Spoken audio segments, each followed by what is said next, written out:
अस्सलाम वालेकुम नाज़रीन, मैं हूं असद अली तूर अपने प्रोग्राम असद तूर अनसेंसर्ड के साथ। हमारे साथ दो वकला मौजूद हैं।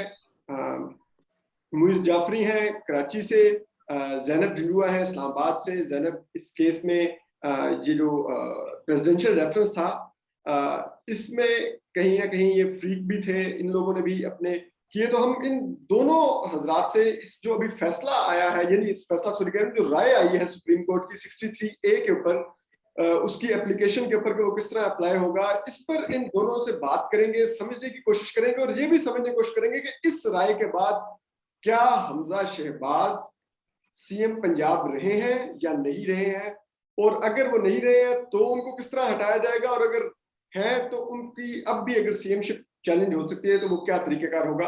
हम इस पर इन दोनों सीनियर वकला से समझने की कोशिश करेंगे। मुइज़, आपने फैसला पढ़ लिया है, आप बताएंगे कि आपकी नजर में ये जो 63A की जो तशरीह सुप्रीम कोर्ट ने की है और जो उसमें राय दी है उन्होंने इस प्रेसिडेंशियल रेफरेंस पे, वो क्या है, जरा व्यूअर्स के लिए अगर आप जरा एक्सप्लेन करके बता दें।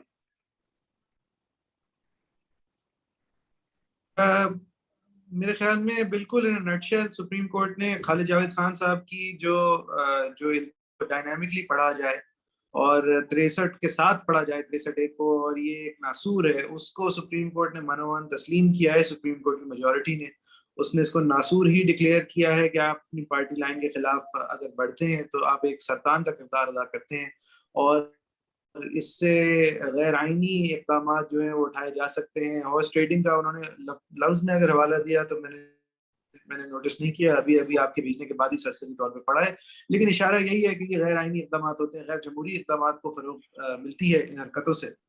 लिहाजा आर्टिकल 63A को 63 के साथ पढ़ा जाए, और आर्टिकल 17 जो कि पॉलिटिकल पार्टीज की मेंबरशिप के हवाले से है, उसकी रूह को देखते हुए ये फैसला किया है कि पॉलिटिकल पार्टी से इनहराफ जो है वो करते हुए 63A की डीसीटिंग तो होगी ही होगी, लेकिन 63 की डिस्क्वालिफिकेशन भी लगेगी। उस डिस्क्वालिफिकेशन का असर क्या होगा, ये पार्लियामान का काम है फैसला करना।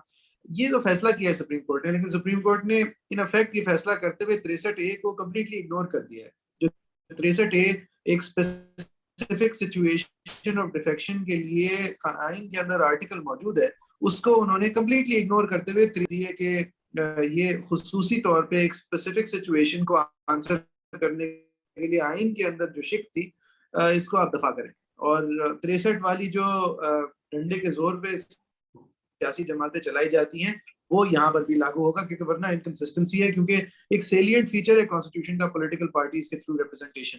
अभी सारी बातें बहुत खूबसूरत हैं अगर आप इस नजर से देखें कि ये अनकॉन्स्टिट्यूशनलिटी से बचा रही है, लेकिन आप जरा पॉलिटिकल पार्टीज की सेहत तो देखें। जो पॉलिटिकल पार्टीज आपके सामने उस वक्त मौजूद थी, और वो पॉलिटिकल पार्टीज कितना इलेक्शन एक्ट के तहत अपने अंदर जमहूरियत पाती हैं, कितनी उनकी एसेट डिक्लेरेशंस कैसी हैं, मतलब ये सारी बातें अगर आपने पॉलिटिकल एक्सपीडियंसी भी देखते हुए करना था तो जरा सियासी जमातों की आप हालात और हेल्थ देखें, और ये सारी बातें छोड़ें।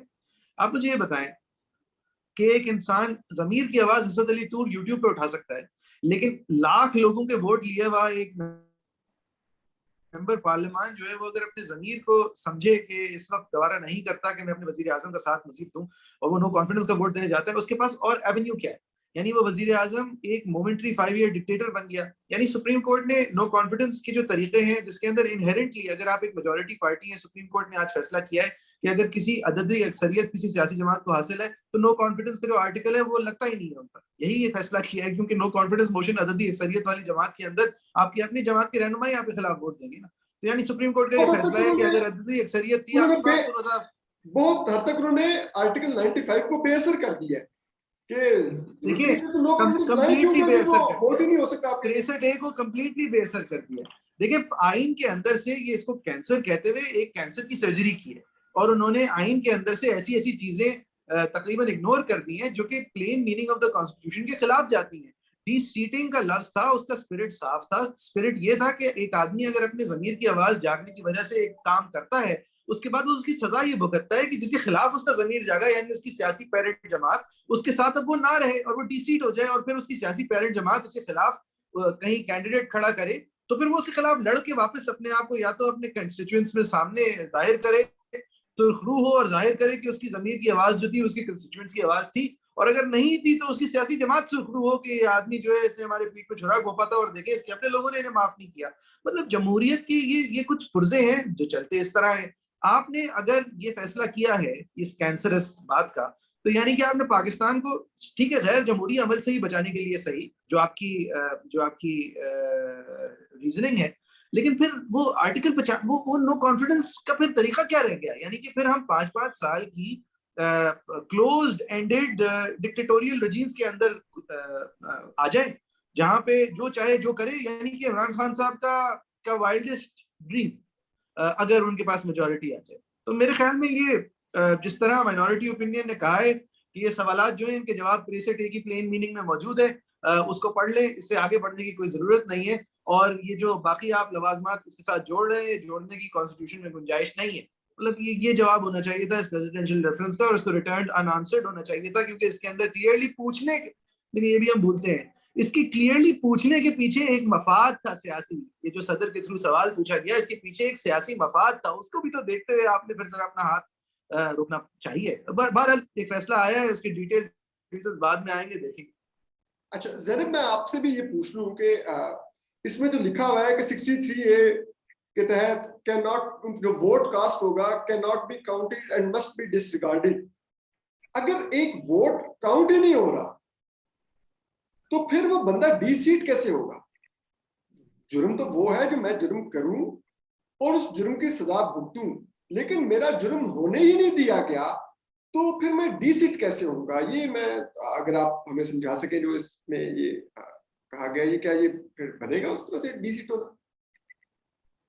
जो प्लेन रीडिंग है और बड़ी क्लियर 63A में लैंग्वेज है कि एक तरह का, इफ वी कैन से, कि ऑफेंस या डिफेक्शन कमिट कब होगी और फिर उसका कॉन्सिक्वेंस क्या होगा, दोनों चीजें बड़ी क्लैरिटी के साथ 63A में लिखी हुई हैं। अब the words used in 63A are when he votes और एब्सटेन फ्रॉम वोटिंग। नाउ अगर मैंने वोट किया ही नहीं है, क्लियरली अगर मेरा वोट काउंट ही नहीं है और मैं वोट कर ही नहीं सकती, तो फिर तो डिफेक्शन कभी हो ही नहीं सकती। एसेंशियली आज जो जजमेंट आई है, जो शॉर्ट ऑर्डर आया है, उससे नजर ये आ रहा है कि 63A की जो ये रेलेवेंट सब क्लॉज है वो रिडंडेंट हो गई है, बिकॉज अब तो कोई वोट हो ही नहीं सकता। 63A रिडंडेंट हो गई है, एक मेजॉरिटी गवर्नमेंट के अंदर आर्टिकल 95 रिडंडेंट हो गया है, कोई भी जमहूरी अमल कार्य हुकूमत चेंज करने का जमहूरी अमल रिडंडेंट हो गया है। I agree with Muiz. I think 95 उस हद तक बिल्कुल रिडंडेंट हो गया है जहां पर हुकूमतें 2/3 मेजॉरिटी लेकर आई हैं। जहां पर कोएलिशन गवर्नमेंट्स हैं वहां पर फिर भी आर्टिकल 95 का आई थिंक वो बच जाता है, इन सेंस के अगर जो कोएलिशन पार्टनर्स हैं उनकी पार्लियामेंट्री लीडर्स या parliamentary parties to the contrary of their coalition partners अगर डायरेक्शन इशू कर देती हैं। But I just like to clarify, sorry मैं आपकी बात काट रहा हूँ, अगर आप अददी अक्सरियत लेके आ गए हैं, एक जमात 2/3 नहीं, अददी अक्सरियत लेके आ गए हैं, तो खत्म हो गई ना बात। आर्टिकल 95 को आप फिर फिलहाल के लिए डस्टबिन में डाल। इमरान खान साहब के केस में फिर भी आई थिंक उनके कोएलिशन पार्टनर्स अगर जी ऑफ कोर्स, मैं उनके केस की बात नहीं कर रहा। हाँ जी, नहीं of course, I think article 95 सिर्फ उस हद तक आप कह सकते हैं कि वो कंप्लीटली शायद रिडंडेंट नहीं हुआ, बट 63A तो इन एसेंस कंप्लीटली रिडंडेंट हो गया। हाँ, कोई फायदा ही नहीं है, क्योंकि आपने ये कह दिया है कि अगर आप पार्टी लाइन के अगेंस्ट जाकर वोट करेंगे, तो दो चीजें की हैं आपने, एक 63A को कंप्लीटली रिडंडेंट कर दिया है। अगर जो सारी रीजनिंग और मंशा उन्होंने एक्सप्लेन की भी है कि ये कितनी बुरी चीज है डिफेक्शन, जो कि कुछ हद तक होती भी है, बट आई डोंट अग्री, और ये बात रिपीटेडली सुप्रीम कोर्ट में आर्ग्यूमेंट्स में भी एड्रेस हुई थी कि in all cases defection is not a bad thing.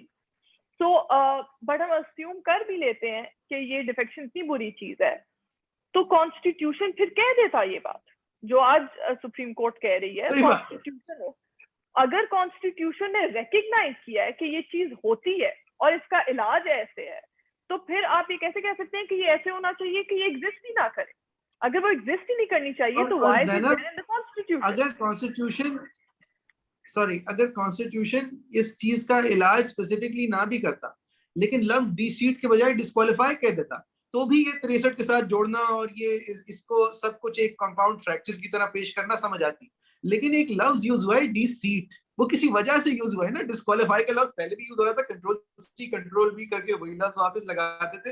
मतलब ये इनहेरेंसी आई थिंक मोइज जो ऑफ लार्जर स्टैट्यूटरी इंटरप्रिटेशन, मेरे ख्याल से जो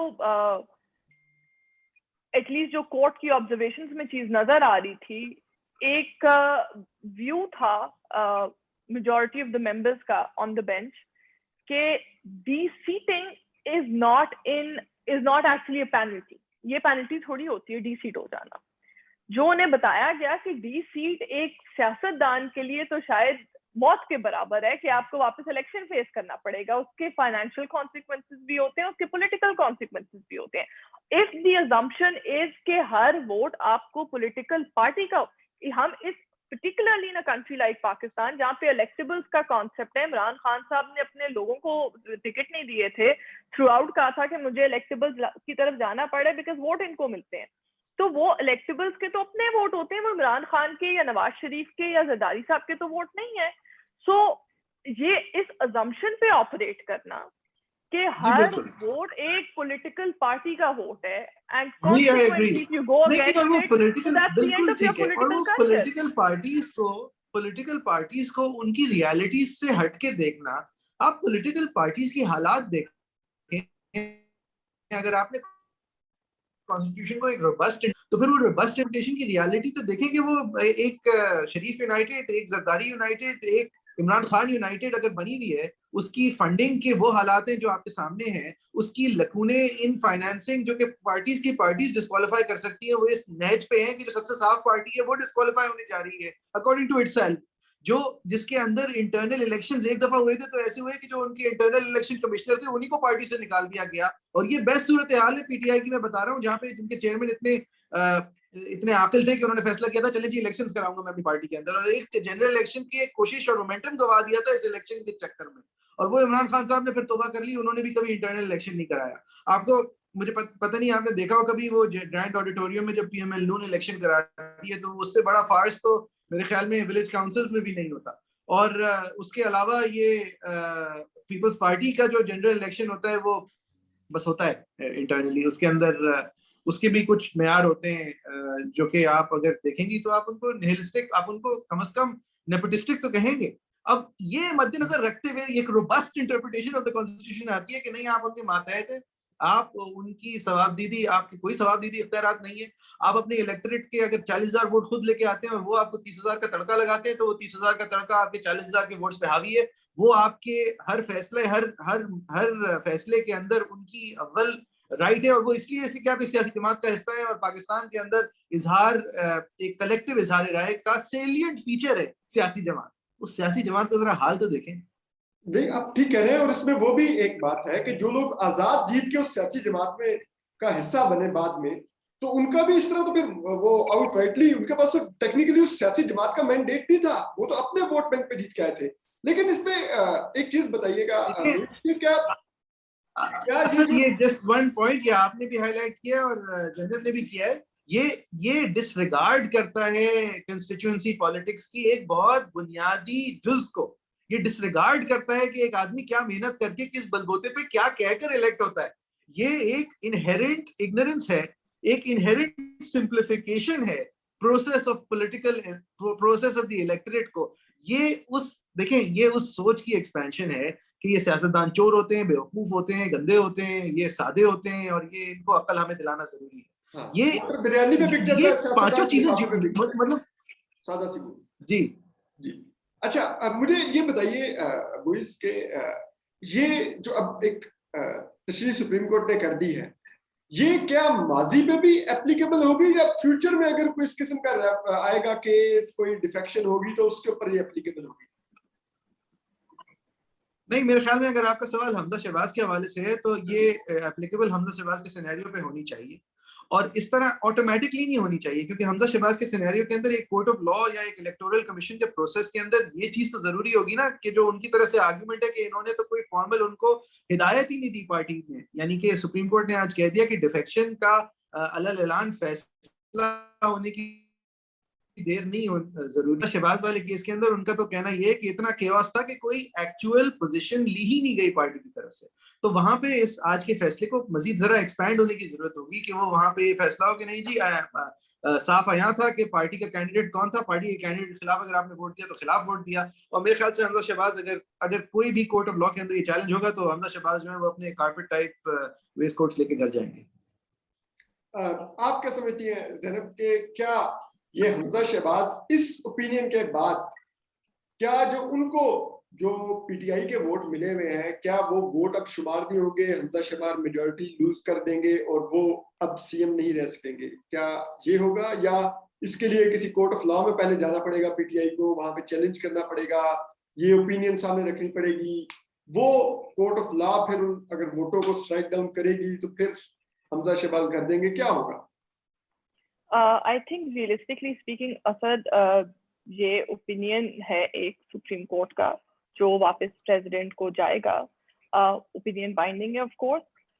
एक तो जनरल रूल होता है कि judgements of the supreme court और high court in any event उनका प्रोस्पेक्टिव इफेक्ट होता है। ये सुप्रीम कोर्ट ने मुस्तफा इम्पेक्स वाली जजमेंट के बाद काफी इसके ऊपर बहस हुई थी और फिर फहद मलिक केस में उन्होंने बड़ी क्लैरिटी से कह दिया था कि प्रोस्पेक्टिव इफेक्ट होगा unless the judgment states otherwise.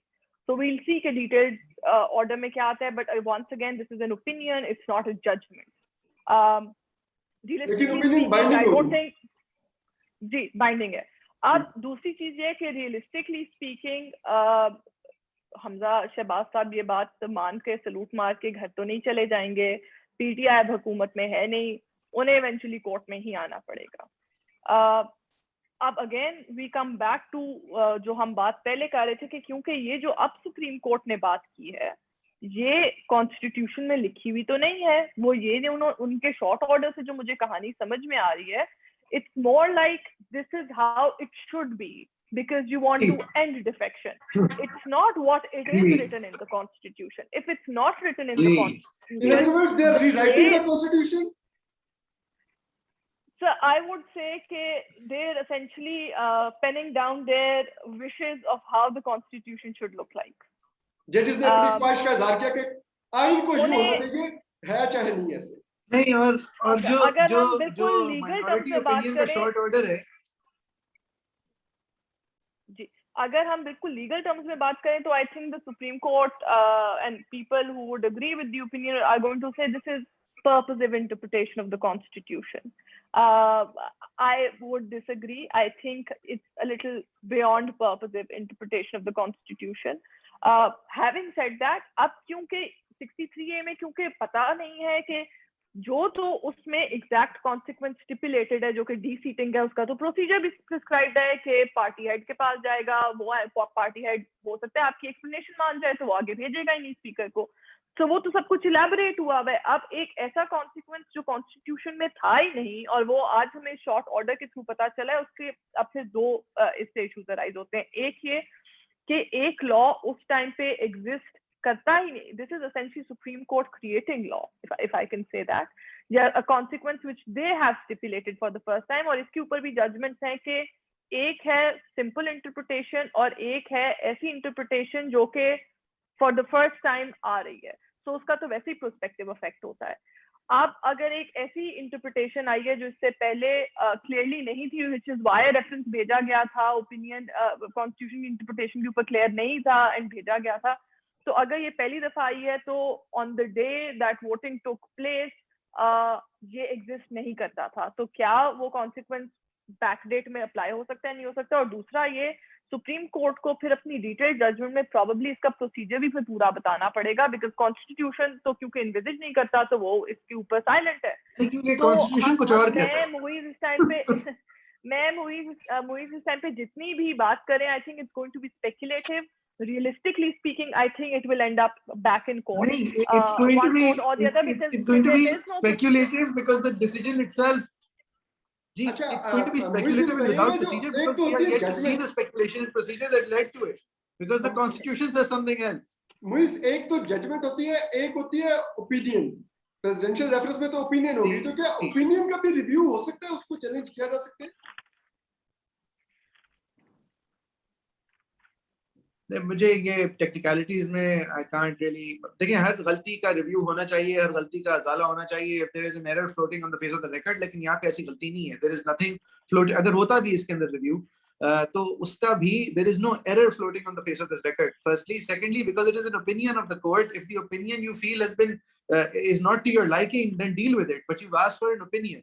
So I don't think that I don't think there is a logical corollary or understanding that there can be a review here. There can't. But आपने जो सवालात पूछे हैं उसके जो जवाबात आए हैं, देखिए ये आइन क्या कहता है वो माइनॉरिटी ओपिनियन में दर्ज है, ये मेजॉरिटी ओपिनियन क्या है ये अभी देखते हैं जब इसकी तफसीली रीजनिंग आती है, लेकिन आइन जो कहता है वो माइनॉरिटी जजेस ने कह दिया है कि देखें जी 63A ये कहता है, 63A ये कहता है, और बस यही जस्टिस मदर आलम मियां खेल, जस्टिस जमाल मंदोखेल ने वो कह दिया जो आइन कहता है, justice chief justice Mohsin Umar Bandial साहब ने, जस्टिस इजाजुल हसन साहब ने और जस्टिस मुनीब अख्तर साहब ने वो कह दिया जो उनको लगता है कि यूं होना चाहिए, जो उनकी ख्वाहिश है।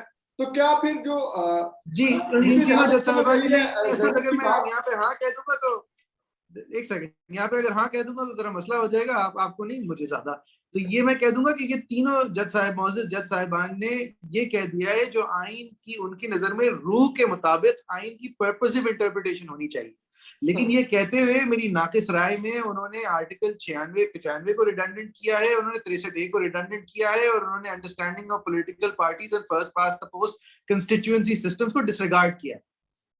ठीक, तो मैं आप दोनों का बहुत शुक्रगुजार हूँ, आप लोगों ने वक्त दिया, जो हमें समझ आई है, जो कम से कम मुझ जैसे कम इल्म शख्स को समझ आई है इन दो बेहतरीन वकला से बात सुन के। ठीक है, अगर इस्लामाबाद अपनी लाइसेंस का दिफा करने आना पड़ा तो आप मेरे साथ आ जाइएगा।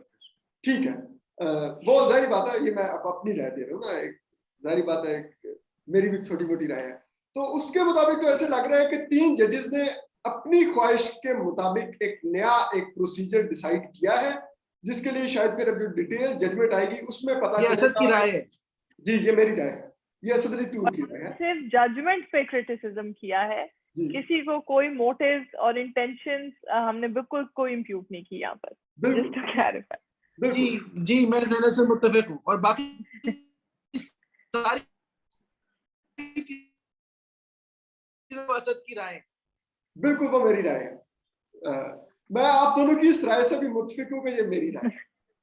तो वो फिर अब वो क्या प्रोसीजर डिसाइड करेंगे, क्योंकि जो एक आइन में एक तरीके का दर्जा है, अगर उससे कुछ नया कुछ एडिशन होने जा रहा है तो फिर वो प्रोसीजर डिटेल जजमेंट पता चलेगा। लेकिन फिलहाल इन दोनों वकला की हजरात की राय के मुताबिक हमजा शहबाज को शायद अब मोस्ट लाइकली घर ही जाना होगा, वो सीएम नहीं रह सकेंगे, शायद फिर नए सिरे से उनको इलेक्शन हो, वो इलेक्ट होकर आए तो वो एक अलग बात होगी, लेकिन अभी शायद वो नहीं रह सकेंगे। If I am not wrong, इससे भी आप लोग इत्तेफाक करते हैं या ये मैं गलत कह रहा हूँ?